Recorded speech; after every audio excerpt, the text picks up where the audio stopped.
Allô, bienvenue dans Art Journal Junior. Je suis ravi de vous retrouver. Aujourd'hui, on vous emmène au pôle Nord et dans une centrale nucléaire. Mais d'abord, on va parler environnement. Dans moins d'un mois se tient la grande conférence sur le climat à Paris.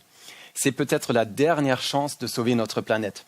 Sinon, on risque de subir de plus en plus de catastrophes comme des inondations ou des sécheresses. La Chine, c'est le pays qui pollue le plus. C'est là-bas que François Hollande s'est rendu pour convaincre les Chinois de faire plus d'efforts pour le climat. En Chine, notre président s'est offert un petit spectacle de danse. Mais la vraie raison de son voyage, c'était surtout de parler climat avec le Premier ministre chinois. La Chine a longtemps refusé de faire des efforts dans ce domaine, mais cette fois, elle semble avoir changé d'avis.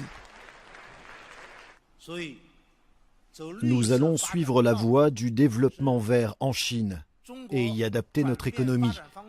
Nous ferons des réformes, c'est indispensable. Alors, pourquoi la Chine est-elle si importante ?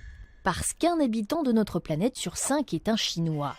La Chine produit 25% des émissions mondiales de CO2 et ça, c'est très mauvais pour le climat.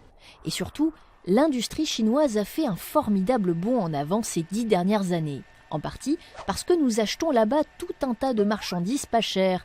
La plupart de vos chaussures, smartphones, jeans ou t-shirts sont fabriqués en Chine.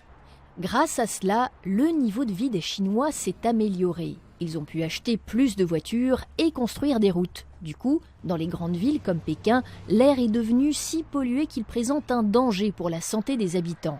Et puis, la Chine consomme beaucoup d'énergie.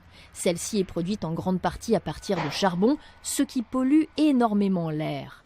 Jusqu'à présent, la Chine refusait de limiter ses émissions de gaz toxiques pour ne pas ralentir son économie.